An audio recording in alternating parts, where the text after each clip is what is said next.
All right, this is the video on Bible highlighting. I want to share with you how my highlighting method has evolved over the course of 8 years of Bible study. As you can see, like many, this is what my highlight did look like. And there's nothing wrong with this. But as time progressed, I wanted a more neat look for my Bibles. Not simply highlighting and making sure that it's highlighting when that's the primary goal, but I wanted it to be neat, with the least amount of chance of bleed through, especially once I got into premium Bibles. You can see how it would highlight. And the method um, I would use, and let's just say before we go into the method, I recommend these Sharpie smear guards. These are, in my opinion, the best highlighters I have found. They do not smear, no smudge, and they do not bleed through the paper. Okay, but the way I would highlight, like most, is I would turn the highlighter sideways and come across the paper to give it the widest coverage, which leads to complete coverage of the words. Okay, as you can see, complete coverage. But I wanted to attain that same highlighting the significant passages with the least amount of effect on the text itself, which is where I evolved to this method. Okay, as you can see, how much more neat this is. See the difference in the greens. How much more neat that is. So the way I attain this is, once again, using these Sharpies rather than going flat side to side. Simply turn the highlighter in this angle. And if you notice, these have these chisel tips. If you can see, you have a flat edge, and it's also the same on this edge. Well, I like to take this edge right here and go sideways across the paper, across the text. Okay? And I will give you an example. I'm going to come over here. And something I also started doing was symbols. As you can see right here, this is one of my symbols. And this one specifically represents a passage of scripture which is highlighting the sovereignty of God in salvation. Okay. Likewise, as you can see here, so this way I know that there's something significant because I have my yellow highlighting, and I have a system of each. Yellow just is significance. Green is anything negative or bad. Okay, and then quickly I'll go over to my underlining method. But here, this is the sovereignty of God of salvation, and this is a tulip, which is dealing with salvation. Just to keep it simple. Okay, but as you can see. And the way I will do my underlining, to make sure I don't I would go freehand, which would lead to sometimes having a squiggly line. What I do now, simply get I like to clear where I can see the text below it and neatly underline so that everything's uniformed and in order. Okay? And I'll give you an example of how I would do the highlighting. Here, we're in Ezekiel 34, and this is God talking about how he will lead his sheep. It says, I myself will search for my sheep and look for them. So what I'll do is turn sideways So I get the thinnest profile possible, and then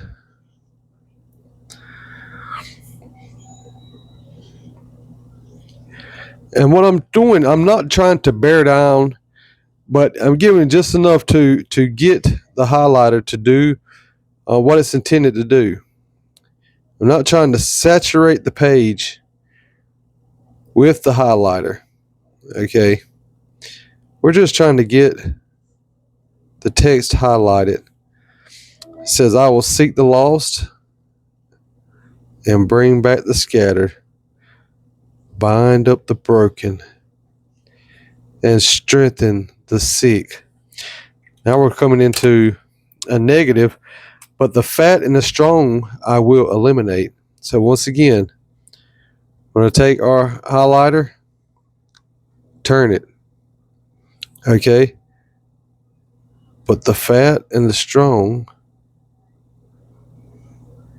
I will eliminate. I will feed them with my judgment. So it gives a neater, cleaner profile, and I think it just looks much better. Once again, here's one example of a Bible note. Okay, so this is a broken heart. Okay, and what I did was I went to the back of my Bible, took a couple of sheets of paper with some light adhesive tape, taped them in the very back near the thicker cardstock pages, and I wrote down my system so that I pass this Bible down, or anyone who would read it after would know and understand what the system is, and also a reminder to myself. So as you can see here, we have the T. If you see a T, it's the Trinity. This cross inside of a triangle in orange, sovereignty of God in our salvation. You have a cross with a heart in the center, blue. This is Christ. False prophets, FP. Prayer hands on the cross, this is prayer. Okay? A J with looks like flames underneath is judgment. Love. An apple is sin. A broken heart is false believers. Wicked. We have the tulip. This is for the Reformation. And then a sword. This is sovereign servants or men of God. And examples are Paul, Ezekiel, Job, and so forth, with a dagger. Okay? So those are my symbols that I've developed over time. And with my underlining, this is the color key. Okay? So anything that is underlined with yellow, this is the spirit or salvation. Dark blue is assurance of salvation. What shall I say? Sky blue. Okay? It's labeled over here. Orange is the work of God. Light or dark green is negative, something negative. Could be a sin or anything of that nature. A red line, underline, would be condemnation, judgment, very bad. Pink, female, wife, woman, or love. Dark blue, black, or gray underlining would be significant or notable. Anything that just stands out. And then purple would be contrasting words, verses, or prophecy. Okay. And you can see here, I did have for my color code as far as highlighters, but I stopped using the blue because I noticed that, as you can see here, when it pull and stop, it wanted to do a little bit of a build up, which could potentially lead to a bleed through, and I do not want that problem in any of my Bibles, regardless of whether it's premium or not. No bleed through. So I primarily stick with the yellow, which is standout, attention, or negative and bad. And I still may occasionally do pink for female or marriage. and I had dark blue was also salvation or Jesus Christ. So dark blue can be significant, anything significant, or also something to do with Jesus or God. Okay, so those are my color keys, and I put a few tabs here if there's something I need to mark just on the fly, and I can come back and it's nothing that will stay in my Bible, but that I could just remove at a later time. Okay, but I wanted to share this with you. As you can see here, this is once again the symbol of, if you remember, false believers. So I know that this is underlined green and it has red. So if I don't have this, all I will know is this is something negative and very bad, but I don't know what it's pertaining to. But with these symbols, I can glance through and say, okay, this is dealing with false believers. This is false professors. And let's just read it as an example. But as for you, son of man, your fellow citizens who talk with one another about you by the walls and the doorways of the houses, speak with one another, each with his brother, saying, come now, and hear what is the message which comes forth from the Lord. And they come to you as my people come, and they sit before you as my people, and hear your words. But they do not do them, for they do the lustful desires expressed by their mouth, and their heart falls after their unlawful gain. And behold, you are to them like a love song by one who has a beautiful voice and plays well on the instrument, for they hear your words, but they do not practice them. When it comes, and it certainly will, then they will know that the prophet has been among them. So we see these are ones who they would attend religious services and even look forward to going, but it's mainly for entertainment. Okay, they're not going to grow or to learn how to walk, but it's purely just something to do in the entertainment. So this is why we have a broken heart here, which is false believers. And this is the only place where I do have a tab in my Scholar Bible, which is for my note references to my highlighting system for a quick flip back quickly to get refreshed. Sometimes I need to refresh because there's quite a bit here.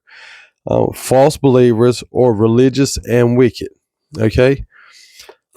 So hopefully this just gives you something to think about. And maybe you can use some of these as far as the Bible symbols. Feel free to come up, sit down and come up with your own symbols that are meaningful to you. Okay. Meaningful to you. Likewise, this will work for any system that you want. Let the colors be relevant to you. I hope this has helped, and God bless.